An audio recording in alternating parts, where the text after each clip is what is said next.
Hey everyone, and welcome back. We're diving deep today into something I think we all struggle with at some point. English pronunciation. I know it can be a little intimidating, but we've got some really great tips and insights to help you feel more confident and communicate more clearly. Yeah. It's not about sounding perfect, right? It's Really? really about expressing yourself with confidence. Mhm. And we're going to explore some surprising ways that pronunciation can actually impact how other people see you and even how you think about yourself. Okay, so our source material for this deep dive really digs into why pronunciation matters. It mentions benefits like communicating clearly, which is kind of obvious, but it also talks about boosting your confidence and even avoiding those funny misunderstandings that we've probably all experienced at some point. Like, Right. I remember once trying to order water at a restaurant, Oh, but I accidentally said waiter, and the server just gave me this blank stare. I can imagine. Yeah, and it's a good example of how even little pronunciation slip-ups can affect communication. But the interesting thing is the benefits go way beyond just getting your point across. Clear communication actually builds trust and credibility. Like, imagine you're giving a presentation, but you're constantly stumbling over your words. That can undermine your message, even if you have amazing ideas to share. Yeah, it's like that saying, it's not what you say, but how you say it. Exactly. Yeah. But let's be real. English pronunciation can be tough, even for native speakers. Our source material points out some of the usual suspects, like the TH sound, the R versus L situation, and those tricky vowel sounds. Have you personally found any of those sounds particularly challenging? Oh, the TH for sure. It's like my tongue has to do gymnastics to get it right. And there's a reason for that. The TH sound doesn't exist in a lot of languages. So for learners from those backgrounds, their brains and their mouths literally have to learn to move in new ways. It's kind of like learning a new dance move for your tongue. That makes so much sense.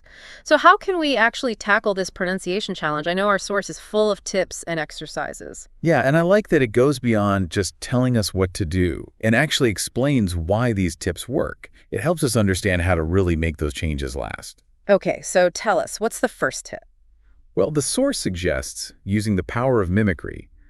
Basically, listen and imitate. Think about learning a song. You wouldn't just read the sheet music, you'd listen to how it's supposed to sound. It's the same with pronunciation.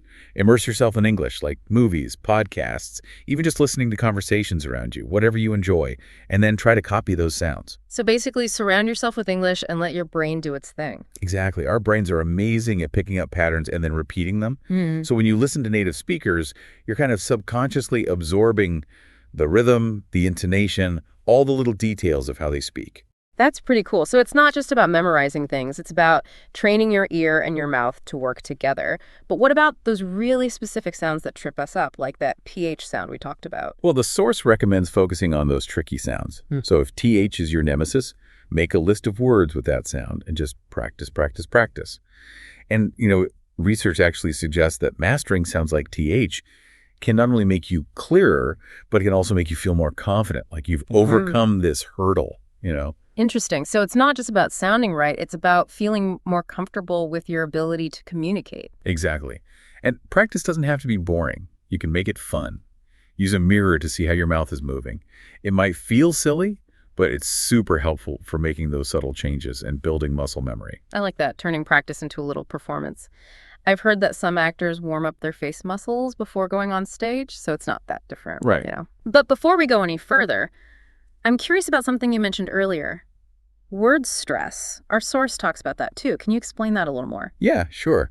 English is what we call stress-timed language. It means we emphasize certain syllables in a word. So instead of each syllable getting equal attention, it's like some syllables are in the spotlight and others are kind of in the background. So it's not just about getting each sound right, but also about emphasizing the right parts of the word? Exactly. And mastering word stress is super important for clear communication. For example, let's take the word present. Okay. If you stress the first syllable, present, it means a gift. But if you stress the second syllable, present, it means to show something. Oh, wow. Same word, different meaning based on which part you emphasize. That's a great example. It shows how word stress can totally change what you're saying.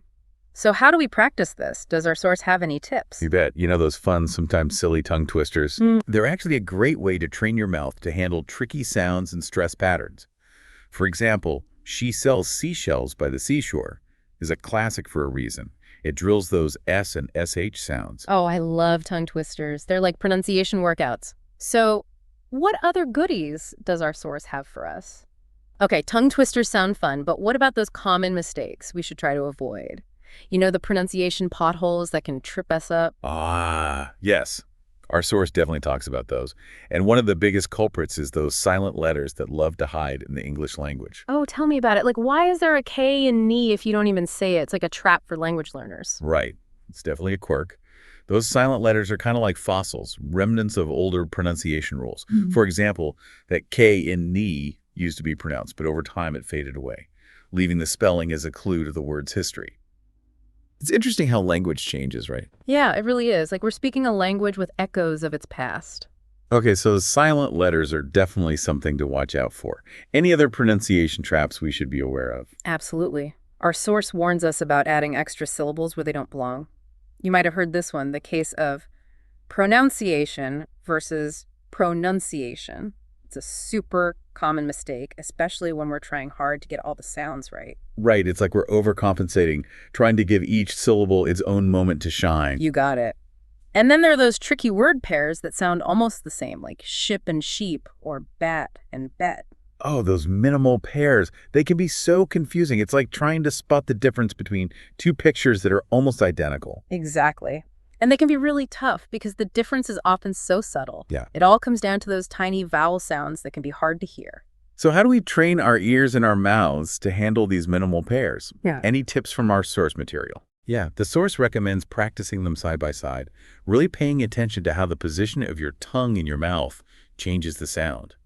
You could even record yourself saying the words and compare them to a native speaker. Recording ourselves, that's a great idea. It's like having a personal pronunciation coach in your pocket.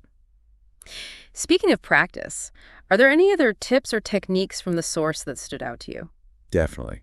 One that I found really insightful was about intonation.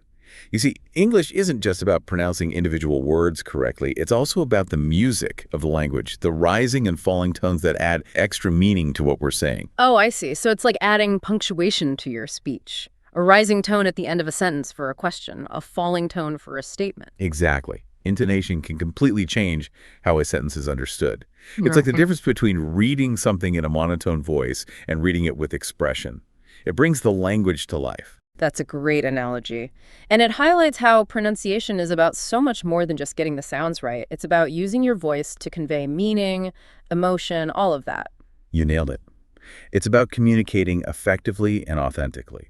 And just like any skill, improving your pronunciation takes practice and doing it consistently. So it's like training for a marathon. You don't expect to run 26 miles on your first try. Exactly. Our source outlines a really practical daily practice routine that anyone can follow, starting with warming up those speech muscles with some simple exercises. Like stretching before a workout, getting those articulators ready for action. Right. Then you move on to practicing specific sounds, focusing on the areas that give you trouble. And don't forget those tongue twisters we talked about. Those can be a fun way to challenge yourself. Absolutely. And remember, listening and imitating are essential parts of any pronunciation practice.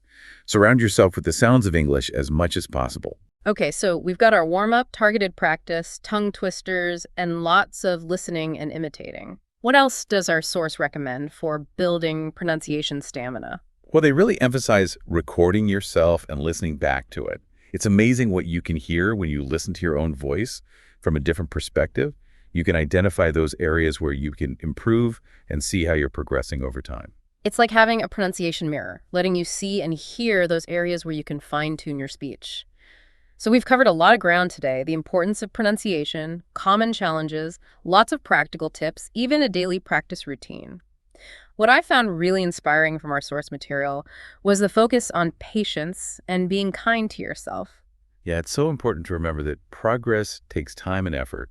There will be times when you get frustrated, but just keep going. Celebrate those small victories along the way, like when you finally nail that tricky sound or realize you're speaking with more confidence. It's all about realizing that learning a language is a journey, not a destination. Even native speakers are always learning and refining their speech. That's right. So embrace the challenge, have fun with it, and believe in yourself.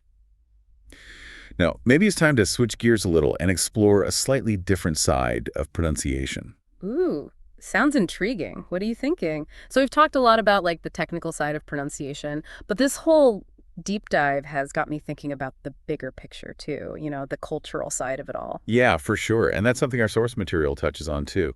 Pronunciation isn't just about individual sounds, it's also tied in with identity, with culture, even history. Oh yeah, definitely. Just think about all the different accents and dialects we hear in English, even within one country. It's amazing. It really is. And those accents and dialects, they bring so much richness and complexity to the language. They reflect all the different backgrounds and experiences of English speakers around the world. So it's not just about trying to erase all those differences and sound like some kind of standard English speaker. Not at all. In fact, our source actually argues that embracing those differences is what makes the language so lively and dynamic. It's about appreciating all the unique voices that make up the English-speaking world. I love that, a tapestry of voices. It's like a beautiful woven fabric with all its different colors and textures. Right. And each thread contributes to the overall beauty and strength of that fabric.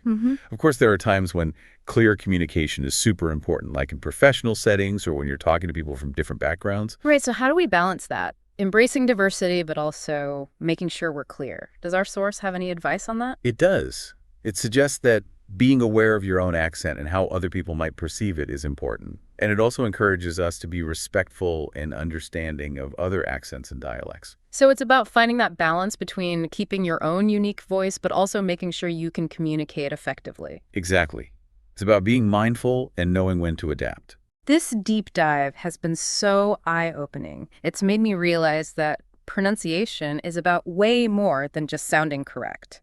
It's about understanding the power of language, the little details of communication, and the beauty of all those different voices. Couldn't agree more. It's been a fascinating journey, hasn't it? It really has. And as we wrap up, I want to encourage everyone listening to take what they've learned and put it into practice. Pick one tip or exercise that really resonated with you. Maybe try out a tongue twister, record yourself speaking, or just pay more attention to how native speakers use intonation. Remember, even small efforts can make a huge difference over time. Absolutely. And don't be afraid to embrace those little imperfections. Those are what make your voice unique. So true. The goal isn't to reach some kind of perfect pronunciation. It's about expressing yourself confidently and connecting with the world in a way that's meaningful. Because at the end of the day, communication is about connection. And when you can speak clearly and confidently, it opens up so many possibilities. Yeah, well said. And before we go, I'd love to leave you with something to think about. How do you think technology is changing the way we pronounce and perceive language? It's something I've been thinking about a lot lately. That's a great question. It makes me think about all those voice assistants and speech recognition software we use every day. Are we all starting to sound more similar, or is technology actually helping us preserve and even celebrate our differences? It's definitely something to ponder. It is. And maybe that's the perfect note to end on, with that sense of curiosity and a desire to keep exploring the ever-changing world of language. Absolutely. So keep listening, keep learning, and keep speaking your truth, everyone. The world is listening.